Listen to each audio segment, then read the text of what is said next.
Halo guys, balik lagi di channel ini. Dan selamat datang buat yang baru mampir di channel aku. Jangan lupa klik tombol subscribe dan aktifin loncengnya biar kalian semua nggak ketinggalan video aku yang terbaru.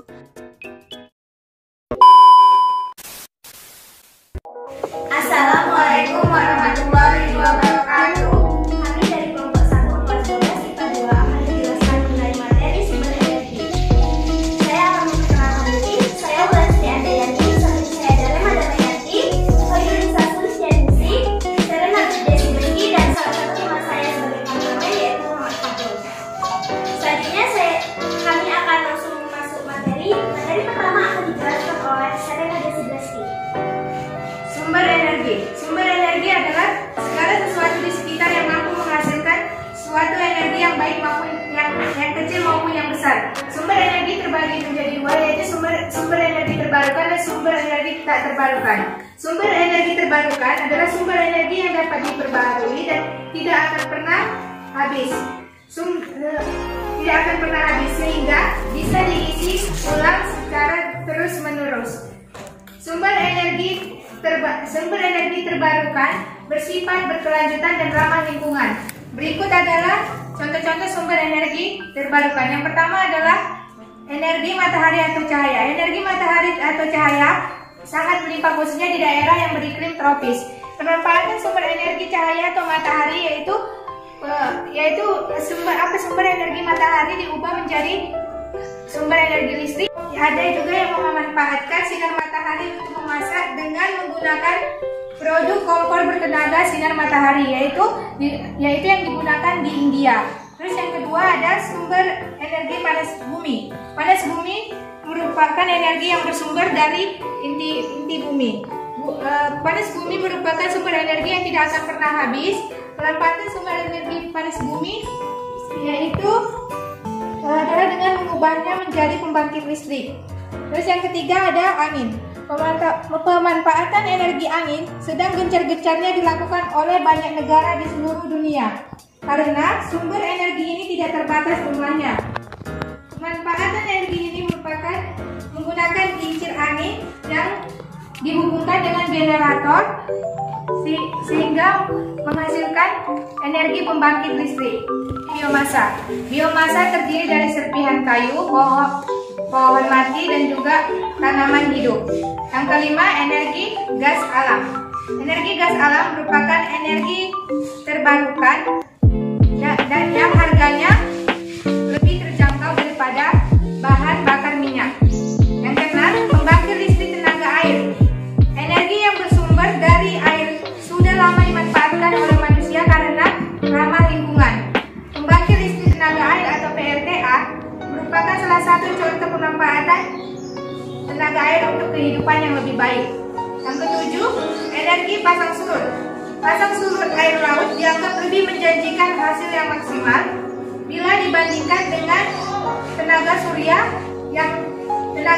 dan tenaga angin. Tapi pemanfaatan energi pasang surut memiliki biaya yang lebih mahal, yaitu energi tak terbarukan. Energi tak terbarukan merupakan energi yang memerlukan waktu pembentukan dan keadaan tahan lamanya.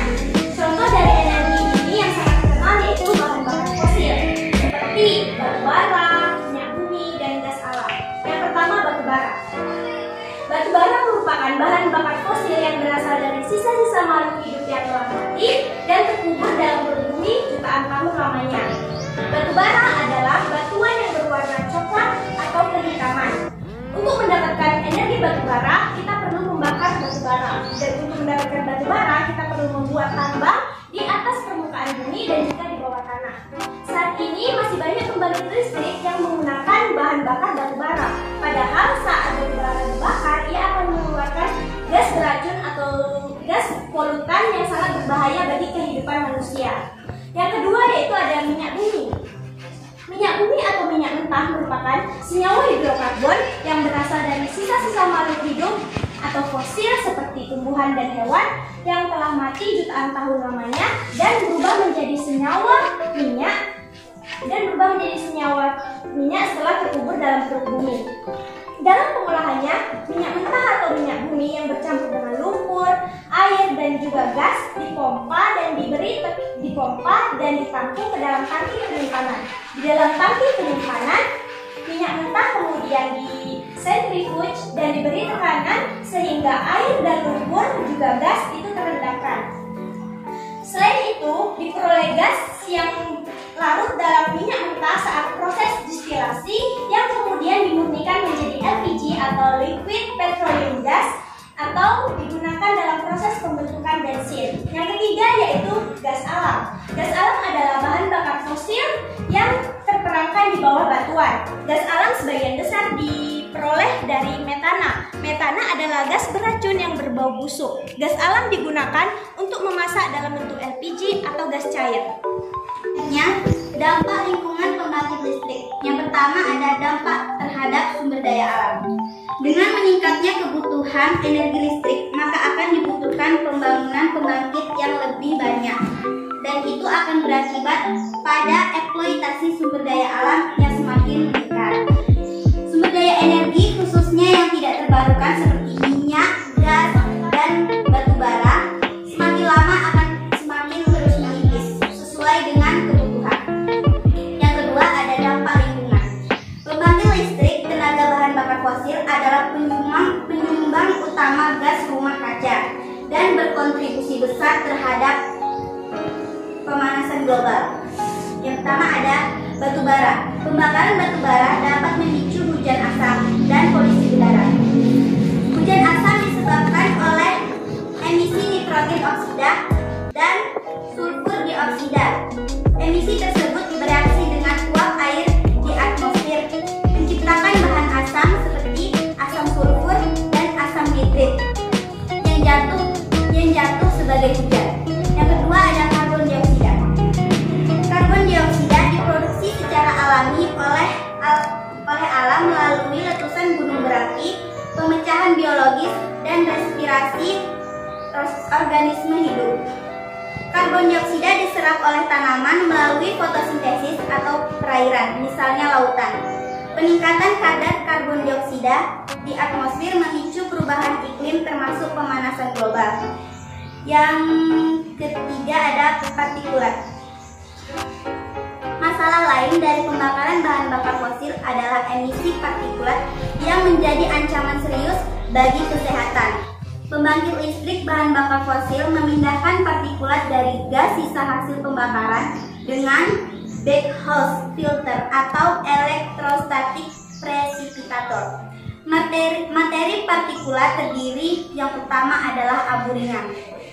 Namun ada juga sulfur dan nitrat. Abu ringan mengandung bahan yang tidak dapat terbakar yang tersisa setelah pembakaran. Yaitu alternatif pembangkit listrik mengganti bahan bakar fosil. Kita memiliki 5 contoh yaitu matahari, biomasa, nuklir, angin, dan juga geotermal. Yang pertama yaitu matahari. Matahari merupakan reaktor nuklir yang besar. Jumlah yang besar akan memancar dari permukaan matahari dan keluar angkasa dalam bentuk cahaya dan juga panas. Yang kedua yaitu biomasa. Biomasa merupakan energi organik yang berasal dari hewan, tumbuhan, dan juga sampah sisa makanan yang dapat diperbaharui. Yang ketiga yaitu angin. Proses pembentukan energi angin berasal dari turbin angin yang mengubah energi kinetik menjadi energi mekanik. Yang keempat kita mempunyai yaitu nuklir. Energi nuklir berasal dari atom uranium yang terpecah di dalam reaktor untuk memanaskan air menjadi uap. Yang terakhir yaitu geotermal. Geotermal menggunakan uap yang dihasilkan waduk air panas yang terletak beberapa mil di bawah permukaan bumi untuk menghasilkan listrik. Sekian, terima kasih. Kita akan masuk sesi pertanyaan. Di sini kelompok 1 dari kelas 12 IPA 1 akan menanyakan pertanyaan kepada kelompok kami. Kepada kelompok 1 12 IPA 1 dipersilakan. Perkenalkan, nama saya Anita. Saya dari kelompok 1 kelas 12 MIPA 1 akan memberikan pertanyaan kepada kelompok 1 kelas 12 MIPA 2. Pertanyaan pertama, kita sudah tahu bahwa sumber energi tak terbarukan adalah sumber energi yang tidak dapat diperbarui. Artinya energi ini sudah saat akan habis. Jadi jelaskan cara apa yang bisa kita lakukan agar sumber daya alam tidak habis. Nah, saya akan menjawab pertanyaan dari kelompok 1 MIPA 1, yaitu yang pertama selektif, yaitu memilih, menggunakan dan mengusahakan sumber daya alam dengan sungguh-sungguh untuk kepentingan keberlangsungan makhluk hidup. Yang kedua, menjaga kelestarian. Yang ketiga, perlunya penghematan sumber daya alam atau mengurangi biaya eksploitasi besar-besaran terhadap pemakaian sumber daya alam agar tidak punah. Terus yang keempat, perlunya pembaharuan sumber daya alam hayati seperti reboisasi, mengembangkan flora dan fauna secara bergilir, dan masih banyak lagi. Baiklah, pertanyaan selanjutnya. Baiklah, saya akan bertanya. Saya Cici dari Badminton dari 12 kelompok 1 akan bertanya. Pertanyaannya, pada dasarnya energi air diperoleh melalui pembuatan bendungan atau dam. Melalui bendungan ini energi listrik dapat dihasilkan, namun di balik manfaatnya yang begitu besar, bendungan juga memiliki beberapa kekurangan. Tolong jelaskan apa saja kekurangan dari bendungan. Saya akan menjawab pertanyaan dari Cici. Kekurangan dari bendungan yang pertama yaitu bendungan memiliki potensi pengeluaran gas rumah kaca yang dapat merusak lapisan ozon. Yang kedua, bendungan akan memblokir perkembangan air di suatu wilayah. Yang ketiga, bendungan berpotensi mengganggu ekosistem yang ada. Dan yang terakhir yaitu bendungan akan mengganggu tabel air tanah. Pertanyaan selanjutnya. Baiklah, perkenalkan nama saya Melek Simatupang dari kelas 12 IPA 1 kelompok 1 akan memberikan pertanyaan. Panel surya merupakan salah satu perangkat listrik yang ramah lingkungan karena mengandalkan energi dari matahari. Namun baru-baru ini para peneliti mengembangkan panel surya yang juga menghasilkan listrik pada malam hari. Bagaimana caranya? Baiklah, terima kasih atas pertanyaannya. Saya akan menjawab. Pada malam hari, suhu bumi menjadi hangat dan luar angkasa menjadi dingin. Artinya, jika kita mengarahkan panel surya ke langit pada malam hari, itu akan memancarkan panas sebagai cahaya inframerah yang tak terlihat. Hal tersebut memungkinkan kita untuk menghasilkan listrik dengan menangkap daya dan dapat menghasilkan sekitar 1/4 dari listrik di malam hari yang dihasilkan panel surya di siang hari. Pertanyaan selanjutnya. Perkenalkan, nama saya Govinda Putar dari kelompok 1 IPA 1. Pertanyaannya adalah, saat ini pemerintah sedang gencar-gencarnya melakukan penelitian. Salah satu penemuannya adalah penemuan rumput laut sebagai sumber energi alternatif. Tolong jelaskan energi terbarukan apa yang bisa dihasilkan rumput laut yang biasa ada di meja makan berubah menjadi andalan sumber bahan baku energi di masa depan. Saya akan menjawab pertanyaan dari Govinda. Energi terbarukan yang dihasilkan dari rumput laut yaitu biogas dan bioetanol. Biogas dapat digunakan sebagai pengganti bahan bakar fosil yang digunakan sebagai pembangkit listrik. Ya, terima kasih. Baiklah, itulah penjelasan dari kelompok kami. Jika ada kesalahan, kami mohon maaf. Sekian dari kami. Wassalamualaikum warahmatullahi wabarakatuh.